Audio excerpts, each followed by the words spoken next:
Praise the Lord. Hallelujah. கர்த்தர் நல்லவர். ஆமென். உங்களுடைய வாழ்க்கையில் அந்த கிருபை போதுமானதா இருந்ததா? அதை அனுபவித்தீங்களா? அதை ருசித்தீங்களா? ஹல்லேலூயா. இந்த நாளிலே நம்முடைய தியானத்திற்கென்று நீங்கள் எல்லாரும் உங்களுடைய வேதத்தை திறந்து அப்போஸ்தலனாகிய பவுல் பிலிப்பியருக்கு எழுதின நிருபம் 2வது அதிகாரம் 5 முதல் 11 வரை உள்ள வசனங்களை திருப்பிக் கொள்ளும்படி உங்களை அன்போடு கேட்கிறேன். நீங்கள் ஏக சிந்தையும் ஏக அன்பும் உள்ளவர்களாயிருந்து இசைந்த ஆத்துமாக்களாய் ஒன்றையே சிந்தித்து என் சந்தோஷத்தை நிறைவாக்குங்கள். ஒன்றையும் வாதினாலாவது வீண் பெருமையினாலாவது செய்யாமல் மன தாழ்மையினாலே ஒருவரை ஒருவர் தங்களிலும் மேன்மையானவர்களாக எண்ணக்கடவீர்கள். அவனவன் தனக்கானவைகளை அல்ல பிறருக்கானவைகளையும் நோக்குவானாக. கிறிஸ்து இயேசுவில் இருந்த சிந்தையே உங்களிலும் இருக்க கடவது. அவர் தேவனுடைய ரூபமாயிருந்தும் தேவனுக்கு சமமாயிருப்பதை கொள்ளையாடின பொருளாக எண்ணாமல் தம்மை தாமே வெறுமையாக்கி அடிமையின் ரூபம் எடுத்து மனுஷர் சாயலானார். அவர் மனுஷ ரூபமாய் காணப்பட்டு மரண பரியந்தம், அதாவது சிலுவையின் மரண பரியந்தம் கீழ்ப்படிந்தவராகி தம்மை தாமே தாழ்த்தினார். ஆதலால் தேவன் எல்லாவற்றுக்கும் மேலாக அவரை உயர்த்தி இயேசுவின் நாமத்தில் வானோர் பூதலத்தோர் பூமியின் கீழானோருடைய முழங்கால் யாவும் முடங்கும்படிக்கும் பிதாவாகிய தேவனுக்கு மகிமையாக இயேசு கிறிஸ்து கர்த்தர் என்று நாவுகள் யாவும் அறிக்கை பண்ணும்படிக்கும் எல்லா நாமத்திற்கும் மேலான நாமத்தை அவருக்கு தந்தருளினார். அல்லேலூயா. அப்போஸ்தலனாகிய பவுல் பிலிப்பி பட்டணத்தில் இருந்த திருச்சபை மக்கள் தங்களுடைய கிறிஸ்தவ வாழ்க்கையிலே எப்படி நடந்து கொள்ள வேண்டும் என்பதை குறித்து இந்த 2வது அதிகாரத்தில் எழுதுகிறார். ஒரு கிறிஸ்தவன் எப்படி வாழ வேண்டும்? What should be a normal Christian life? What are all the ingredients is there in the Christian life? இதை அவர் விவரிக்கிறார். என்ன சொல்றார் பாருங்க. நீங்கள் ஏக சிந்தை, ஏக அன்பு, இசைந்த ஆத்துமாக்களாய் ஒன்றையே சிந்தித்து என் சந்தோஷத்தை என்ன ஆக்குங்கள்? நிறைவாக்குங்கள் அப்படிங்கிறார். அப்படின்னா இதெல்லாம் அவங்க கிட்ட இல்ல அப்படின்னு சொல்லல, இருக்குது. அதை என்ன பண்ணுங்க? நிறைவாக்குங்கள். பாதியிலே என்ன பண்ணிடாதீங்க, விட்டு விடாதிருங்கள். Keep on, keep going on. கிறிஸ்தவ வாழ்க்கை என்பது சில நல்ல பண்புகளோடு துவங்குவது மாத்திரமல்ல. ஓட்டத்தை துவங்குவதை விட ஓட்டத்தை முடிப்பது ரொம்ப முக்கியம். பைபிள் சொல்லுது, ஒரு காரியத்தின் துவக்கத்தை பார்க்கிலும் அதன் முடிவே நல்லது. அதனால இந்த திருச்சபை மக்கள் ஏக சிந்தை உள்ளவங்களா இருந்தாங்க, ஏக அன்புள்ளவர்களா இருந்தாங்க, இசைந்த ஆத்துமாக்கள் உள்ளவர்களா இருந்தாங்க, ஒன்றையே சிந்தித்தாங்க. ஆனா இன்னும் அதுல என்ன அடையல? முழுமை அடையல. அவர் சொல்றார், நீங்க அப்படி முழுமை அடைந்தாதான் எனக்கு அது என்னத்தை கொண்டு வரும்? சந்தோஷத்தை கொண்டு வரும். ஒரு பையன் மந்த்லி டெஸ்ட்ல நல்ல மார்க் வாங்குகிறான், குவார்டர்லி டெஸ்ட்ல நல்ல மார்க் வாங்குகிறான், ஹாஃப் இயர்லில நல்ல மார்க் வாங்குகிறான், ஃபைனல் ப்ரிப்பரேட்டரியில கூட என்ன வாங்குகிறான்? நல்ல மார்க்குகளை வாங்குகிறான். ஆனா அவன் உண்மையில தன் பெற்றோரையும் தன்னுடைய ஆசிரியர்களையும் சந்தோஷப்படுத்தணும் அப்படின்னா இதுவரைக்கும் அவன் வாங்கினது முக்கியம் அல்ல. ஈவன் ஃபைனலா நடக்கிற ப்ரிப்பரேட்டரியில் அவன் வாங்குகிற மார்க் கூட முழு சந்தோஷத்தை கொண்டு வராது. Final exam. ஹலோ, இன்னைக்கு நிறைய பேர் 99% வரைக்கும் நல்லா ஓடுவாங்க.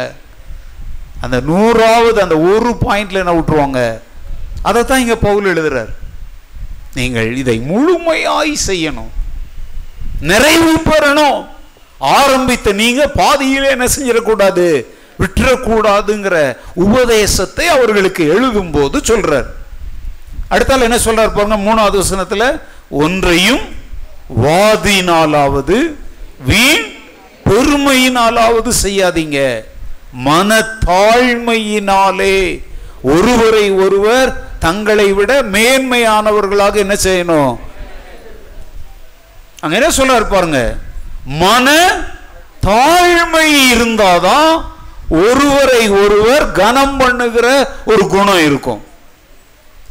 தாழ்மை இல்லாதவங்க மற்றவங்களை என்ன செய்ய மாட்டாங்க, மதிக்க மாட்டாங்க, மற்றவர்களை அற்பமா எண்ணுவாங்க.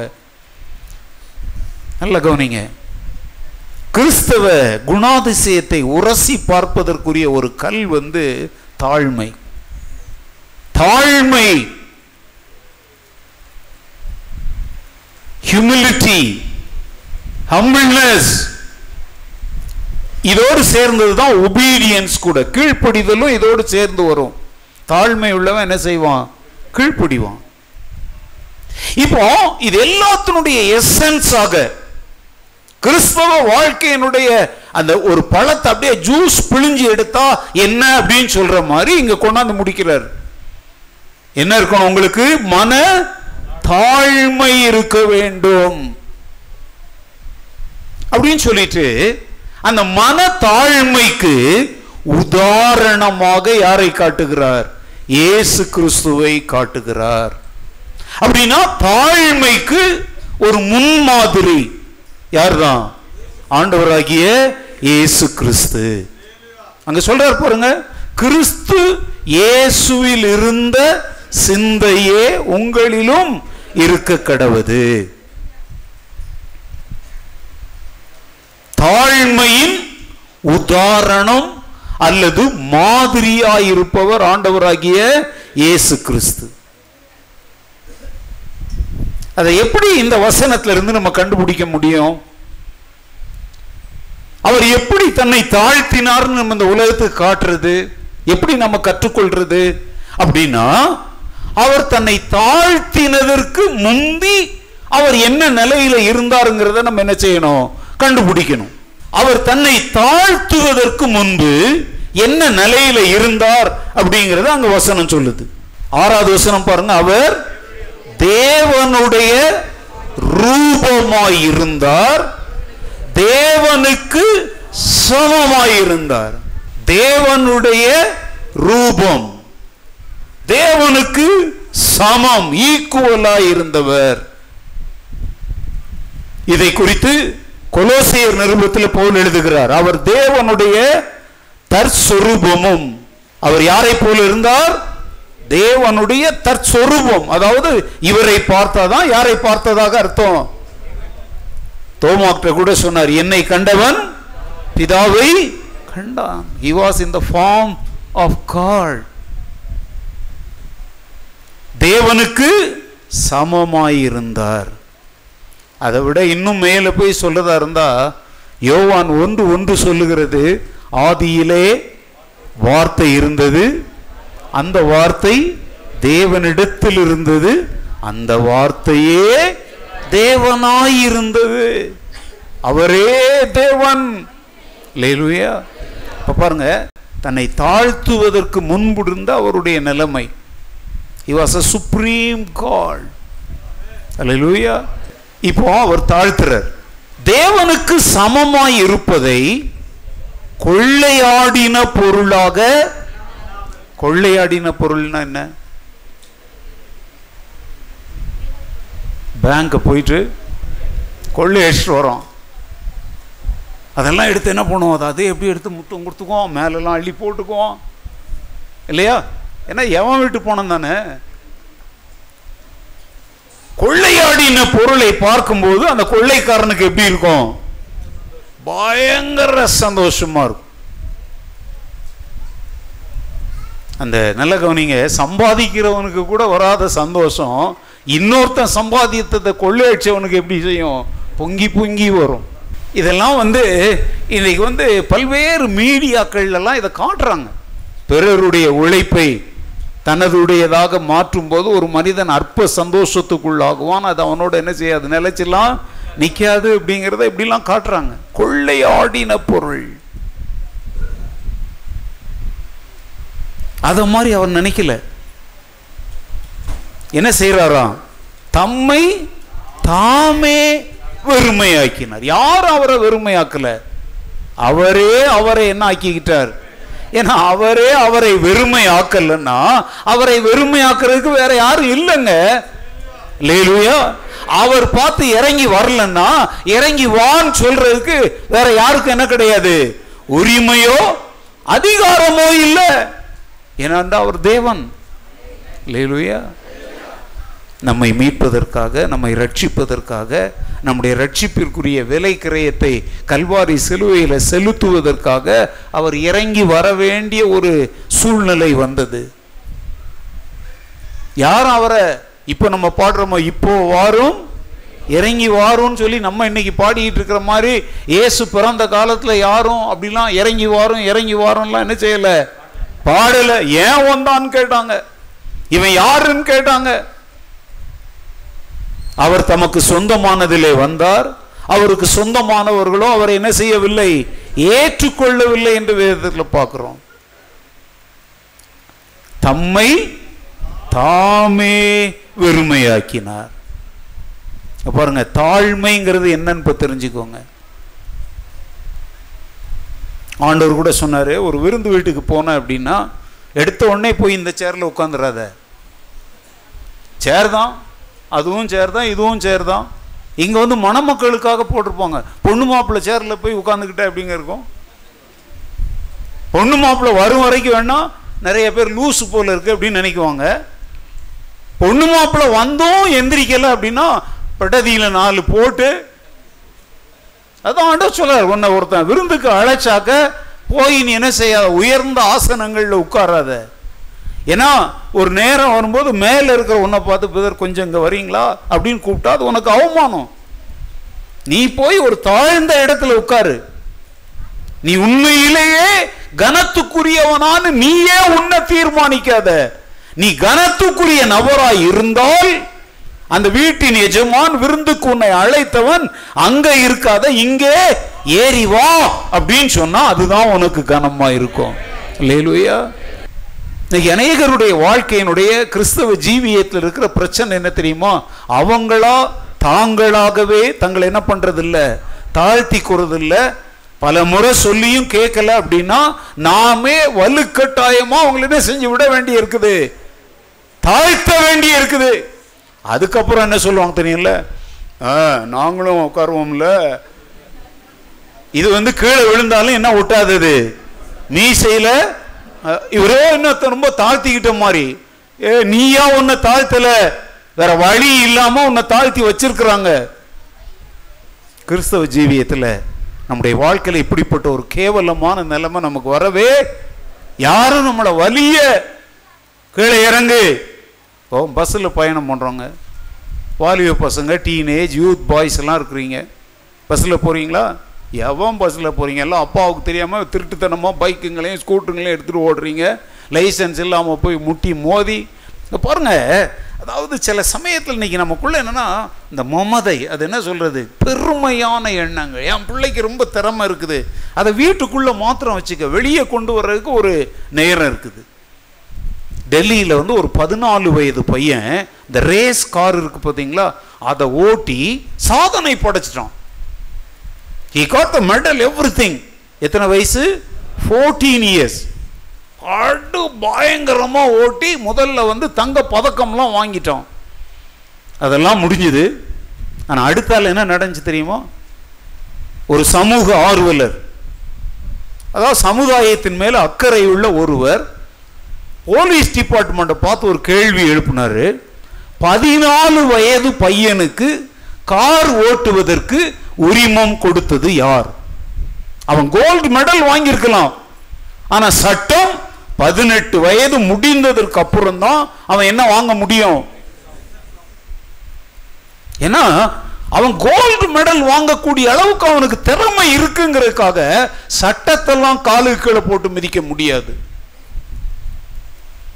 உடனே போலீஸ்க்கு வேற வழியே இல்லை. அந்த பையனுடைய தகப்பனார் அந்த நிகழ்ச்சிக்கு ஏற்பாடு செய்தவர்கள் மேல வழக்கு பதிவு செய்தாங்க. ஒரு நல்ல முன் உதாரணம். நம்ம நாட்டிலேயே அங்க ஒண்ணு இங்க ஒண்ணா நடக்குது. I was very happy. 2 விதத்துல நான் சந்தோஷப்படுறேன். 14 வயதுல ஒரு இந்திய சிறுவன் ஒரு பெரிய கார் ரேஸ்ல பங்கு பெற்றது சந்தோஷம். மறுபக்கத்துல சட்டத்தை மீறி அதை செய்ததுனால அவன் மேல நடவடிக்கை எடுத்ததும் சந்தோஷம். நம்மள பலருக்கு இருக்கிற பிரச்சனை ஈகோ. எனக்கு எல்லாம் தெரியும், ஐ நோ எவ்ரிதிங். இதுக்கு பேர் ஒன்றும் நீ யூ டோன்ட் நோ எவ்ரிதிங். அதுக்கு பேர் என்ன தெரியுமாங்க? தமிழ்ல சொல்லுவாங்க பிஞ்சில பழுத்தது. ஒருவனும் தன்னை பற்றி எண்ண வேண்டியதற்கு மிஞ்சி என்ன செய்யக்கூடாது, எண்ணக்கூடாது. உன்னையே நீ தாழ்த்துவதற்கு பெயர் தான் தாழ்மை. சில சமயத்தில் பிள்ளைங்களை நம்ம என்ன செய்யறோம்? மிரட்டி உருட்டி பயமுறுத்தி அடங்காத பிள்ளை கடைசி என்ன செய்ய எப்படியோ என்ன பண்ண வைக்கிறோம். அதுவும் குரு புருன்னுட்டு இல்லையா? அது தாழ்மை இல்லை. That's not humility. இயேசு கிறிஸ்துவை போல நீ இருக்கணும் அப்படின்னா அவரே தன்னையே தாழ்த்தி கொண்டார். Praise the Lord. Voluntarily he humbled himself. நம்மை நாமே என்ன பண்ணணும்? அப்புறம் என்ன பண்றார்? தன்னை தானே வெறுமையாக்கி அடிமையின் மனுஷர். அப்படின்னா அன்னைக்கு மனுஷர் சாயல் ஆகிறதே என்னதான் ஒரு, ஏன்னா பாவம் செய்கிற எவனும் எதற்கு அடிமையா இருக்கிறான்? ஆனா அவர் பாவம் இல்லாத பரிசுத்தர். மனுஷர் சாயலா அவர் வந்தார்னாலே அப்படின்னாலே அர்த்தம் என்ன? அவர் யாரை போல மாறினார்? பாவ அடிமைத்தனத்தில் சிக்கி இருக்கிறவர்களை போல அவரும் மாறினார். Praise the Lord. இயேசு கிறிஸ்து கூட இந்த பூமிக்கு நம்மை போல மனிதனாய் வந்த போது அவருக்கு பசி வந்துச்சா? அவருக்கு தூக்கம் வந்துச்சா? நம்மை போல எல்லா விதத்திலும் அவர் பாடுபட்டு சோதிக்கப்பட்டாரா? அப்புறம் என்ன சொல்லி பாருங்க, அவர் மனுஷ ரூபமாய் காணப்பட்டு மரண பரியந்தம், அதாவது சிலுவையின் மரண பரியந்தமும் கீழ்ப்படிந்தவராகி தம்மை தாமே என்ன செய்தார்? அந்த தாழ்மையில் என்னெல்லாம் இருக்குங்கிறத பாருங்க. தன் நிலைமையை பெருசா எண்ணல, தன்னைத்தானே வெறுமையாக்கினார், அடிமையின் ரூபம் எடுத்தார், தன்னை தாழ்த்தினார், மரணம் வரைக்கும் என்ன செய்தாராம்? கீழ்ப்படிந்தார். ஹல்லேலூயா. இதனுடைய அர்த்தம் என்ன? தெய்வீகத்தை விட்டு மாம்சீகமானார், பரிசுத்தத்தை விட்டு பாவமானார், சிருஷ்டிகர் சிருஷ்டியாக மாறினார். மனிதன் அப்படிங்கிறது யார்? சிருஷ்டிக்கப்பட்டவன். அவர் யாரு? சிருஷ்டிகர். இப்போ தன்னுடைய தாழ்மையை வெளிக்காட்டுவதற்காக சிருஷ்டிகர் யாராக மாறினார்? சிருஷ்டியாக மாறினார். இதாங்க மதங்களில் கூடிய படிப்புல ரொம்ப முக்கியமானது. இன்கார்னேஷன். தேவன் மனித உருவில் வந்தார். இவர் தன்னை தானே தாழ்த்தி அடிமையின் என்ன எடுத்தவர்? ரூபம் எடுத்து. இப்படிப்பட்ட ஒரு மெய்யான உயிருள்ள ஜீவனுள்ள அற்புதமான தேவனை சந்திக்கும் வாய்ப்பை உங்க வாழ்க்கையில நீங்க பெற்றிருக்கிறீங்களே. அல்லேலூயா.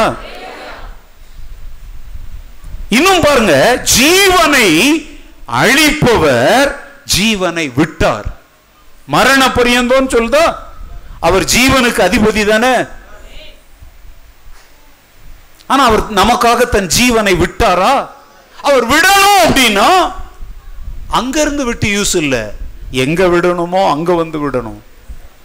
பூமியில மரண பயத்திற்குள் அடிமையானவர்களை விடுவிக்கும்படி அவர் மாம்ச உருவில் வந்து நமக்காக தன் ஜீவனை விலையாக கொடுத்தார். இந்த லெந்து காலங்களில் இதைத்தான் நம்ம தியானிக்கணும். கறி சாப்பிடாம பூ வைக்காம அதெல்லாம் வெரி குட், நல்லா இருக்கட்டும். ஆனா கூடவே இதையும் தியானிங்க. இந்த பிலிப்பியர் 2வது அதிகாரம் இன்னைக்கு நான் வாசித்த வேத பகுதியை இந்த லெந்து நாட்கள்ல நீங்க என்ன செய்யுங்க, நல்லா தியானம் பண்ணுங்க.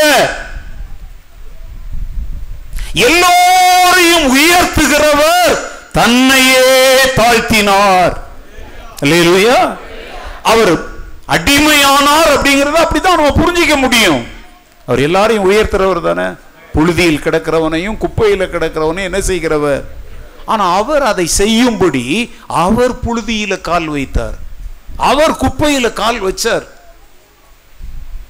அவர் மாத்திரம் புழுதியும் குப்பையுமான இந்த உலகத்துக்கு வரலன்னா நம்ம அப்படியே தான் இருந்திருப்போம். நம்முடைய நிலைமையில் என்ன வந்திருக்காது? மாற்றமே வந்திருக்காது. இல்லையா? அதாவது அந்தமான் மிஷினரிகளின் வரலாறு அப்படிங்கிற ஒரு புஸ்தகம். ஏன்னா அந்தமானுக்கு வந்து மிஷினரியாக இளம் வயதில் முதலாக இளைஞர்களை அழைத்து கொண்டு போனவன் நான். அதாவது என்ன சொல்லுவாங்கன்னா, அதை வந்து பயோனியர் மிஷன் ஒர்க் அப்படின்னு சொல்லுவாங்க. அதாவது வேற யாருமே செய்யாதிருந்த காலத்தில் அந்த புஸ்தகம் இன்றைக்கு சென்னையில் வெளியிடுறாங்க. இங்கே கவனிங்க, நான் அதில் நேரேட் பண்ணியிருக்கிறேன். நாங்கள் எப்படி அந்தமானுக்கு போனோம், ஆரம்ப காலங்களில் எப்படிலாம் கஷ்டங்களை சந்தித்தோம். அப்புறம் வந்து 1979 80 வந்து முற்றிலும் நிர்வாணிகளாக நாகரீகம்னா என்னன்னே தெரியாமல் இருந்த மக்களை நாங்கள் எப்படி சந்தித்தோம், அதில் என்ன போராட்டங்களை சந்தித்தோம், அப்புறம் அவங்க எப்படி ஆண்டவரை ஏற்றுக்கொண்டாங்க, இன்றைக்கு அவங்க வாழ்க்கை எப்படி இருக்குங்கிறதெல்லாம் அதில் விவரிச்சிருக்கிறேன் நான். ஏனென்றால் இன்றைய சமுதாயத்திற்கு, இன்றைய இளைஞர்களுக்கு 80s நாங்கள் செய்த ஊழியங்கள் அந்தமான் எப்படி சந்திக்கப்பட்டதுங்கிற வரலாறுலாம் நிறைய பேருக்கு தெரியாதுங்கிறதுனால அந்த புஸ்தகத்தை எழுதியிருக்கிறோம். நான் ஒன்று சொல்லட்டா, அந்த ஆதிவாசி ஜனங்களை சந்திப்பதற்கு நாங்க எப்படி மாறணும் தெரியுமா? இந்த பிலிப்பியர் 2வது அதிகாரம்லாம் இல்லை அப்படின்னா நாங்க போய் அவங்கள சந்திச்சிருக்கவே மாட்டோம். இயேசு எப்படி புழுதியிலும் குப்பையிலும் கிடந்த நம்மை மீட்பதற்காக நம்மில் ஒருவரை போல மாறினாரோ அதே மாதிரி அவங்கள ஒருவராக நாங்கள் மாற வேண்டியதாயிற்று. இந்த உலகத்தில் இப்போ நாங்கள் எழுதின புஸ்தகத்தை நிறைய பேர் படிப்பாங்க. அதுக்கு பேர் என்ன பேர்? சரித்திரம் படிக்கிறது. ஆனால் நான் எழுதின அது வந்து படிக்கிறது இல்லை, சரித்திரம் படைக்கிறது. இயேசு கிறிஸ்துவின் தாழ்மையை பின்பற்றி இந்த உலகத்தில் நாம் சரித்திரம் எழுத ஆரம்பிக்கலாமா? அல்லேலூயா.